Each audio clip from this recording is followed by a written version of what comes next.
네, 안녕하십니까. 리처드 양성입니다. 오늘이 1월 6일 수요일, 지금 현재 시각으로 6시 10분 접어들고 있습니다.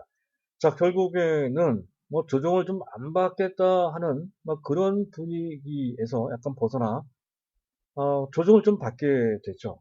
다소 그런 점에서 억지스럽게 조정을 좀 받은 듯한 그런 느낌마저도 있습니다.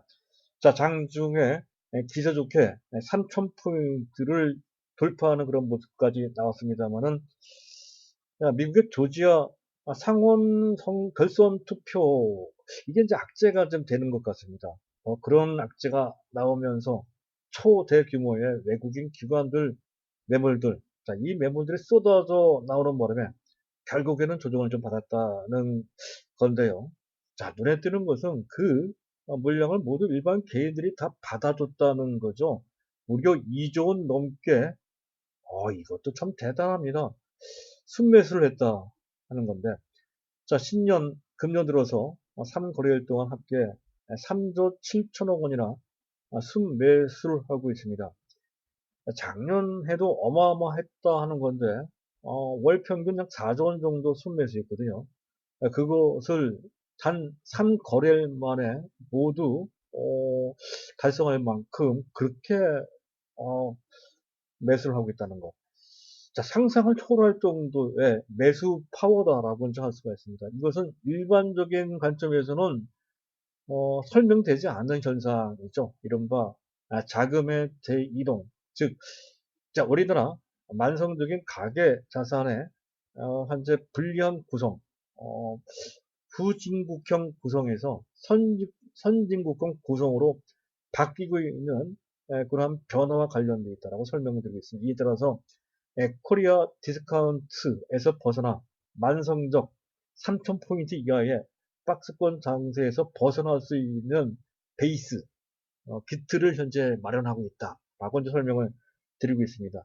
자, 이런 관점이라고 한다면 단기적인 조정에 대해서 너무 신경 쓸 필요가 없겠죠.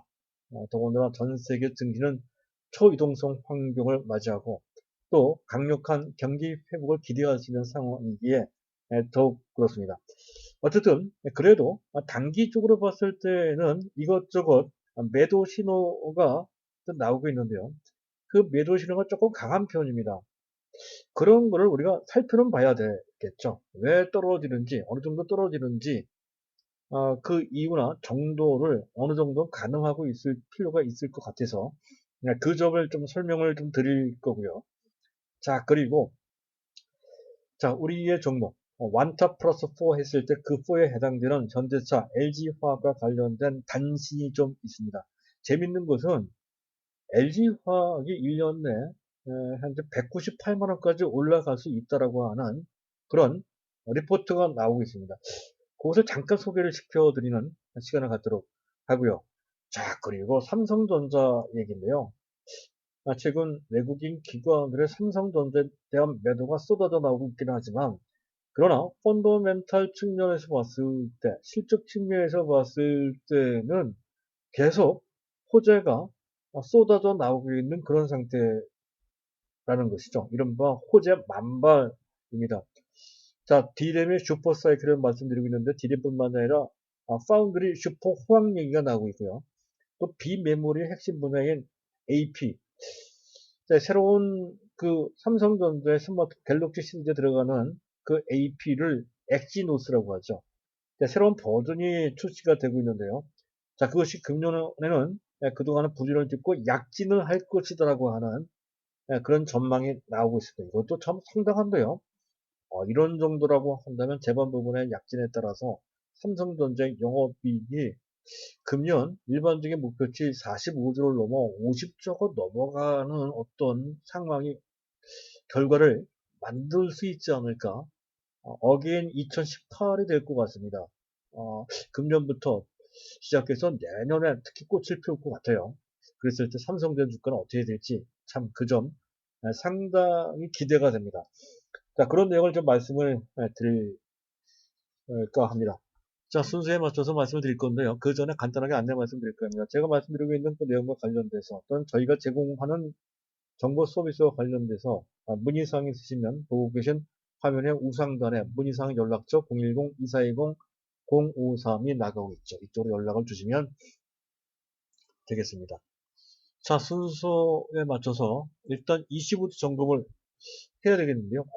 상당히 복잡합니다. 이슈가 많네요. 일단 미국의 WTI 가격이 급등을 했습니다. 사우디가 깜짝 감산을 해서 그렇다는 건데 경기 회복과는 맞물려 있는 현상이에요. 최근에 비철 금속 그중에서 구리가가 사상 최고치를 갱신하고 있다는 것도 그렇고 또 유가가 올라가면 정제 마진이 그와 관련돼서 또 비례적으로 석유화학 제품의 스프레드 즉 마진도 상당히 개선됩니다.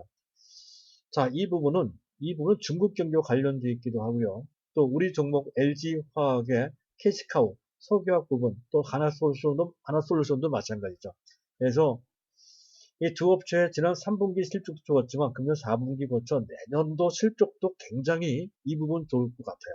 2차 전지나 또는 수소차나 뭐 이런 것과 관련 태양광이나 이런 전망 좋지만 또 실적 부분도 상당히 좋다 하는 것을 현재 의미한다는 것이죠. 그런 측면에서 봐줘야 된다는 건데 그런데 거기까지는 이제 나머지 부분은 조금은 부담이 되는 악재들입니다. 자, 미국의 조지아 상원 결선 투표가 아마 오늘 저녁 새벽에 내일 새벽에 되게 새벽에 이제 그 결과 나온다 하는 건데 전반적으로 나머지 그 두 석을 민주당이 싹쓸이 할 것이라는 얘기가 나오고 있죠. 자, 이 부분 악재가 된다는 건데 이렇게 되면 민주당이 싹쓸이를 하게 되면 50대 50으로서 캐스팅 보트를 갖고 있는 민주당이 결국에는 현재 모든 정책과 관련돼서 현재 상당한 영향력을 미칠 것이다라는 것. 그래서 지금 현재 그 기업에 대한 법인세 증세가 부담이 된다. 이 악재로 해석이 되는 모양입니다. 그 내용인데요. 또 비트코인이 또 간밤에 10% 급락했다는 것, 또 영국이 3차 봉쇄를 단행했다는 것, 이런 것 등의 악재가 되는 것 같아요. 자, 그런 이슈가 있고요. 또 그런데 미국 그런 것과는 또 별도로 미국의 12월 ISM은 공급관리자협회이고요. 여기에서 발표하는 매달 제조업 지수가 매우 중요합니다. 이번에 약간 늦게 발표가 되는데 60.7이나 나왔어요. 이거 어마어마합니다. 자, 결국은 이것도 심리 지표인데요. 일단 실물 경제 나쁘더라도 향후 경제에 대한 기대감은 상당히 크다는 것을 알 수가 있고 실제 이 부분은 실물 경제에까지 긍정적으로 미친다는 측면에서 선행지수로서 상당히 유효한 그런 지표라는 관점에서도 현재 장세 전망은 미국도 마찬가지고 우리는 특히 중국과 연결됐을 때도 더욱더 괜찮을 것이다라는 것을 알 수 있는 대목이 되겠습니다. 자, 그리고 또 위안화가 깜짝 절상, 위안화입니다. 위안화가 깜짝 절상됐다는 건데 고정 거래가를 발표를 했죠. 0.99%. 이런 정도로 절상폭 보인 것은 거의 10년 내 처음 보는 것 같습니다. 9.9%나 되고요. 이 바람에 6.4, 6.6이 아니고 6.4입니다. 6.4 위원대로까지 내려갔다는 건데 현재 특정국의 통화가 절상된다는 것은 상대적으로 수출에 불리하고 여태까지 중국은 의도적으로 위안화 절상보다는 절하를 유도했던 그런 것과는 완전히 다른 행태를 보이고 있다는 것에서 그 점에서도 깜짝 놀랐죠. 절상폭도 놀랍지만 그리고 그것을 그렇게 한꺼번에 여태까지 많이 절상되면 또 절상됐다는 것은 이런 것 같아요. 중국 경기가 그만큼 강하다는 것이죠. 그래서 트럼프 이후에 따라 절상하는 것이 아니라 자체적인 경제와 관련된 자신감이 배태된 그런 결정이었다라고 이제 판단이 되고요. 이 부분은 우리한테도 상당히 유리하게 작용될 것으로 그렇게 판단이 됩니다. 자, 어쨌든 그 미국 조지아주의 선거 때문에 지금 나스닥 선물이 상당히 약하고요. 아마도 오늘 저녁에 미국 증시 조정을 좀 받을 그럴 모양입니다. 자, 그리고 수급을 잠깐 봐야 된다는 건데요. 외국인과 기관들이 오늘 무턱대고 외국인들이 4천억 넘게 순매도, 기관들이 1조 3천억 정도 순매도, 개인들의 순매수 규모가 방금 전 2조까지 갔다가 1조 7천 정도로 장 후반에 약간 조정이 됐네요. 어쨌든 대규모로 순매수했고, 그 반대로 외국인과 기관들은 대규모로 순매도를 했습니다. 자, 이것은 나중에 다시 한번 말씀드리겠지만 단기적인 매도, 기관과 외국인들의 매도는 어찌됐든 당장은 부담이 되는 그런 정도의 상황이라는 것이죠. 주목할 것은 대장초에는 외국인들이 집중해서 매도를 했고요. 장중에는 기관들이 대거 매물을 출회를 했습니다. 아마도 기관들은 미국 조지아 상원 결선 투표와 관련돼서 민첩하게 반응하는 과정에서 금융투자 및 그리고 아직 팔지 못한 연기금이 좀 반응하면서 보험 투신도 많이 있거든요. 그런 지수가 너무 많이 올라와서 기계적으로 대응하는 차원에서의 그런 매물이라고 생각이 되고요. 어쨌든 기관들이 금년 3일 동안 그들의 매도한 규모가 상당한데요. 3조란 매도, 하루에 1조 정도를 매도하는, 이것도 상당히 특기할 만합니다. 아마 기록에 이런 정도로 매도한 곳은 없을 것 같고요. 그 물량을 모두 일반 개인들이 다 받아줬다는 것도 그것도 더 신기한 기적 같은 일이라고 할 수가 있겠습니다. 어쨌든 그런 정도 읽어보고요. 일단 기술적으로 여러 가지 정황상 매도 신호가 나왔다는 건데 이렇게 수급상 일반 개인들이 잔뜩 매수하는 것은 과거 전통적인 잣대로 보면 분명 매도 신호가 된다. 그러니까 적어도 일단 수급상 부담이 되는 것만큼은 분명하고요. 그리고 또 한 가지 더욱더 놀라운 것은 전체 보고기인 차트가 우하단행 차트가 코스피 일봉 차트인데요. 딱 한눈에 보더라도 그 어떤 때보다 많이 올라왔다는 것을 알 수가 있습니다. 실제로도 중기 이평선 61선보다는 121선을 보는 게 더 맞을 것 같은데요. 121선과의 이격도가 지금 우리나라 같은 경우에는 122.3%나 됩니다. 보편적으로 110%만 넘어가도 대단히 부담된다는 건데 거기에 2배 이상으로 올라갔다는 거고 실제로 나스닥 같은 경우는 109.6% 정도이거든요. 그것보다도 거의 역시 마찬가지로 2배 반, 2배 반까지는 안 되네요. 2배 이상 우리 증시가 그 어떠한 주요국 증시보다도 그것도 코스닥이라면 조금 다른데 코스피가 이렇게 많이 올라왔다는 것은 획기적인 일입니다. 획기적인 일인 만큼 부담이 되기도 하죠. 또 한 가지는 최근 들어서 계속해서 월가에서 고평가라든가 인플레 부담 또 간밤에는 모건 스탠리에서 또 얘기를 했습니다. 국가 및 각계 기업 및 가계의 부채 과다 부채 문제가 결국 사단이 될 수 있다는 식으로 경고를 하고 있다는 것 무시할 수 없죠.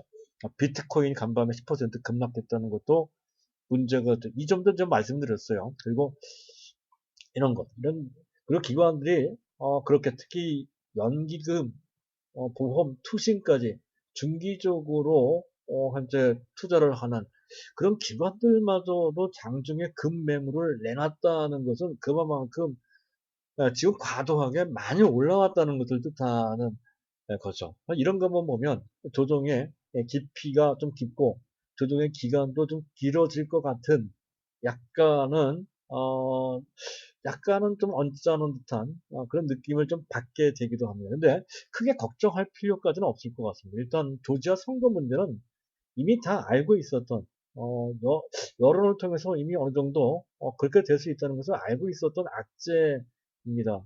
또 이것을 통해서 기본적인 통합 팽창, 초이동성이라고 하는 금융 환경이 훼손되는 것은 전혀 아닙니다. 법인세 인상 정도라면 시장에 미치는 영향력은 상당히 제한적이다 하는 것을 알 수가 있고요. 또 문제가 된다고 한다면 원달러 환율이 추가 급등을 했었겠죠. 하지만 오히려 거꾸로 내려왔습니다. 그런 점에서.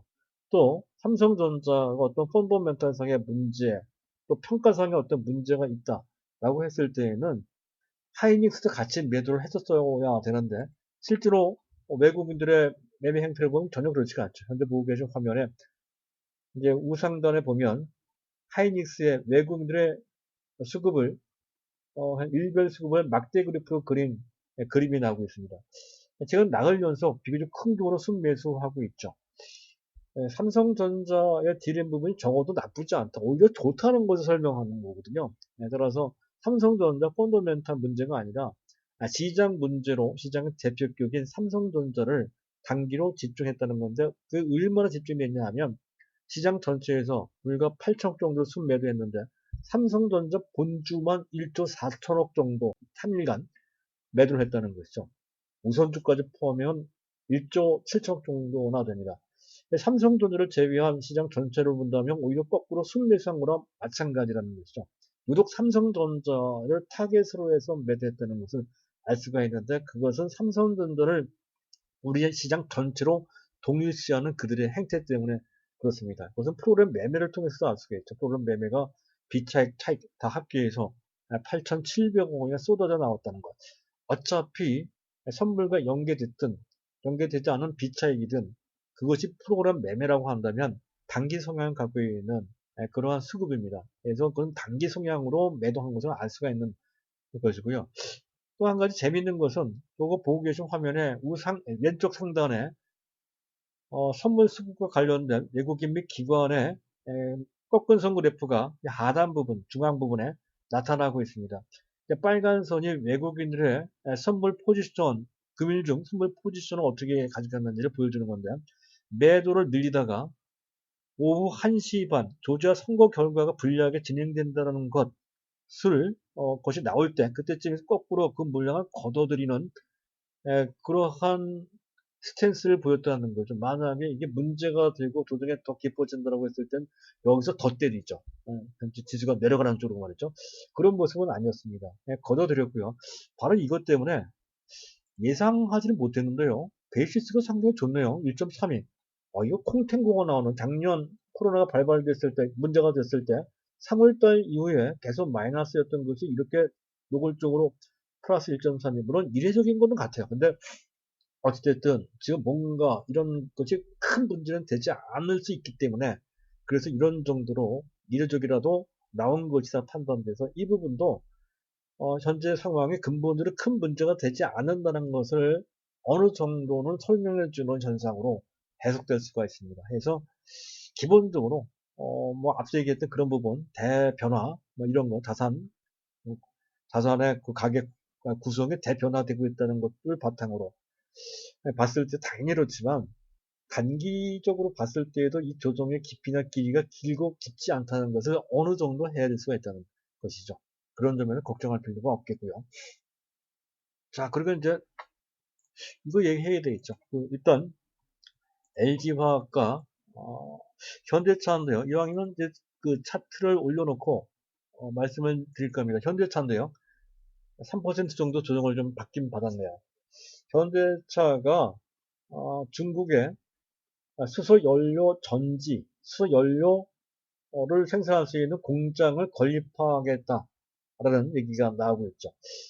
의미가 있습니다. 일단 중국의 수소연료 전지, 수소연료 시장을 선점하겠다라는 뜻도 있고요. 또 한 가지는 중국의 지금 완성차 및 현재 상용차의 공장이 6개인가 있습니다. 지금 가동률이 지금 40% 정도밖에 되지 않죠. 공장이 거의 놀고 있는 그런 상태입니다. 그래서 그 유효 부분을 미래차에다가 좀 단기적으로 투자를 하겠다라는 뜻도 있다는 거죠.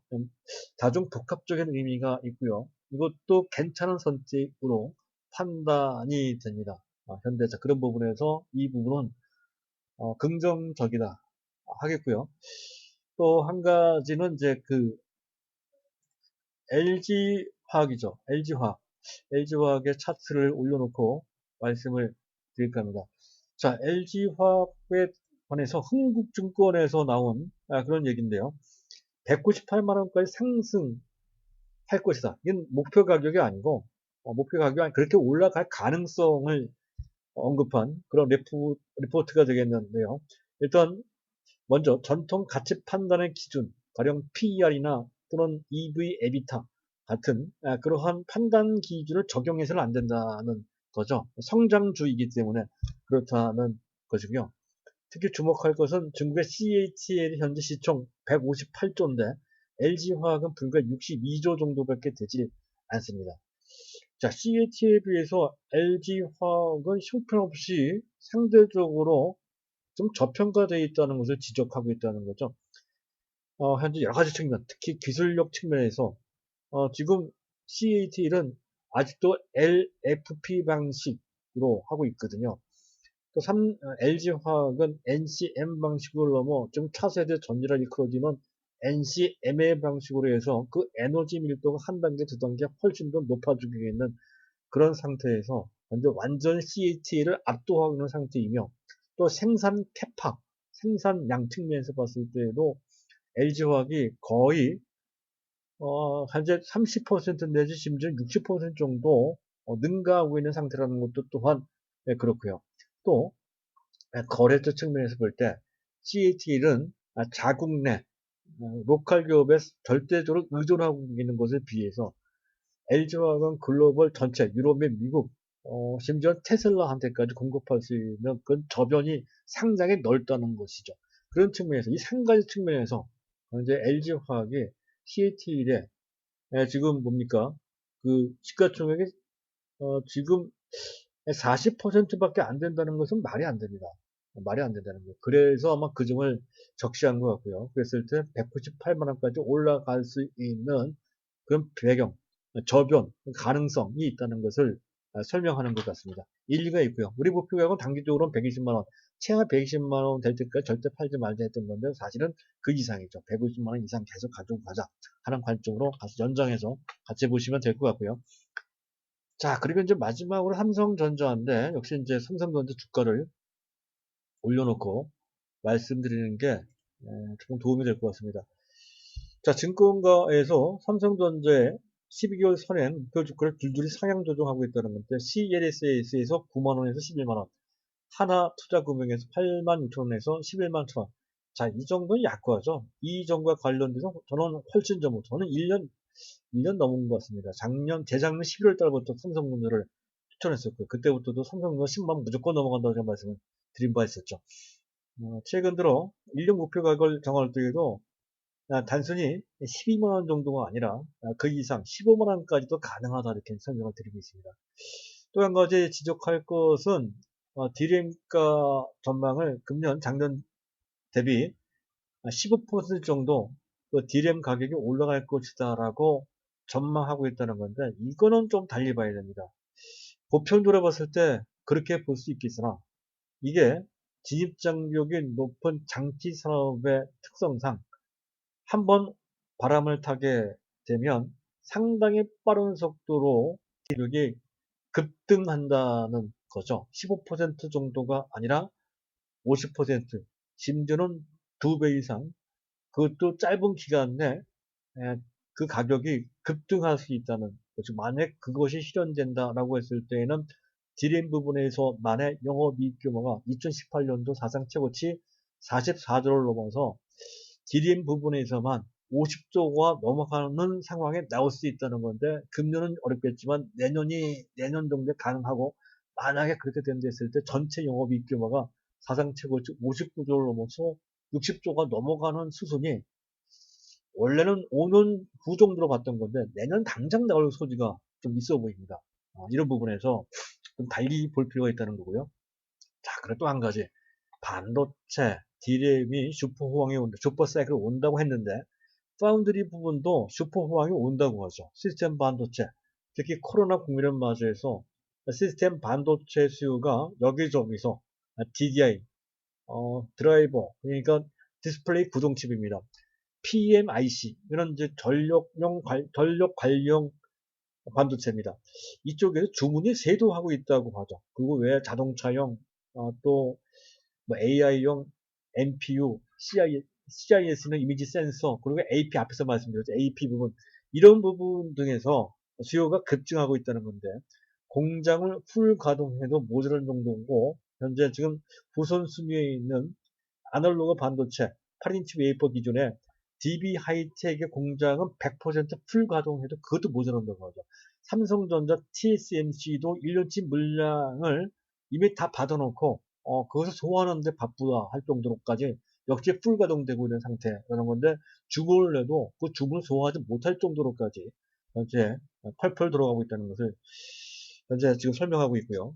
또 지금 7나노, 지금 현재 양산 체제의 중심은 7나노가 되고 있는데 7나노 갖고서 물량이 되지 못한 8나노까지 가동되고 있는데 그 라인이 절대 부족 상태라는 것이죠.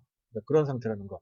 이런 정도라고 한다면 D램도 D램이지만 D램과 별도로 파운드리 부분만 따졌을 때에도 평년 1조 정도를 좀 넘기가 어려웠던 영업이익 규모가 금년 2조 내지 4조 원 정도까지도 기대가 된다는 건데, 이게 파운드리 부분만 그래요. 비메모리 칩 부분과 또 달라요. 그런 측면에서 이것도 또 획기적인 그런 호재가 된다라고 할 수가 있겠고요.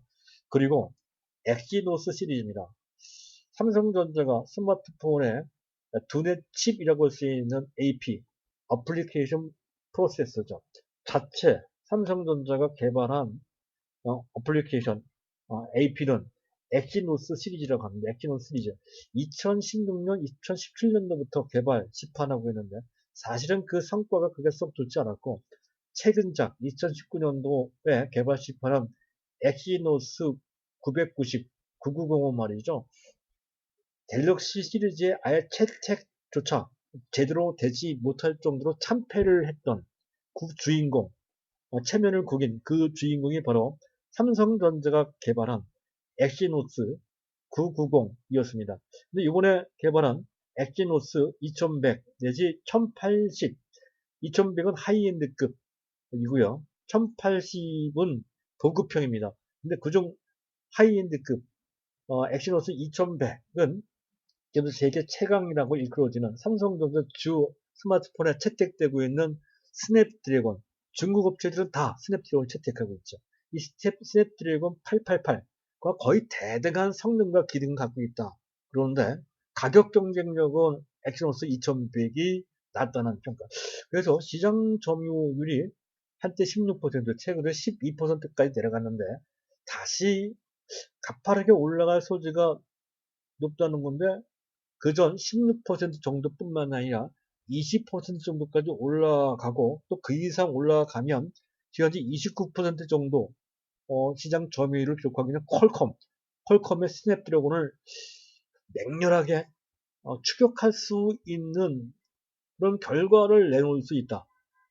그 결과를 만들 수 있다라고 하는 그런 현재 그 분석이 나오고 있다. 그런 전망이 나오고 있다는 거죠. 보급형 엑시노스인 엑시노스 1080도 삼성전자 갤럭시 A 시리즈뿐만 아니라 중국의 역시 오포, 비보, 샤오미 같은 로컬 업체에 또 대거 탑재될 것이다라고 하는 그런 전망까지 나오고 있다는 거죠. 그러면 이쪽 AP, 그 비메모리 반도체의 큰 분야 중에 하나인 AP 부분에서 상당히 괄목할 만한, 그동안의 부진을 딛고 괄목할 만한 성과를 내기 시작한다고 한다면 D램은 D램대로, 또 현재 파운드리는 파운드리대로, 또 비메모리 중에 또 가장 큰 섹터인 현재 그 AP 쪽에서 이런 성과를 낸다고 한다면 삼성전자는 그야말로 금상첨화죠.